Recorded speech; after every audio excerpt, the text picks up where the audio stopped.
প্রিয় সম্মানিত উপস্থিতিবৃন্দ, আমরা জানি বিশ্বের অনেক দেশেই হয়তো নির্বাচনে পিয়ার পদ্ধতি রয়েছে।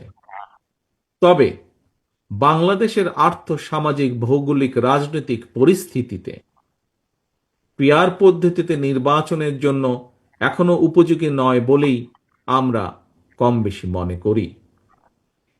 কাকে কিংবা কোন ব্যক্তিকে ভোট দিয়ে নিজেদের প্রতিনিধি হিসাবে নির্বাচিত করে সংসদে পাঠানো হচ্ছে, অবশ্যই জনগণের সেটি জানার অধিকার রয়েছে। কিন্তু প্রস্তাবিত যে পিয়ার পদ্ধতি, এই পিয়ার পদ্ধতিতে কোন ব্যক্তিকে নির্বাচিত করা হচ্ছে, জনগণের সেটি জানার পরিষ্কার কোনো সুযোগ নেই। যে কারণে রাজনৈতিক দল বা ব্যক্তি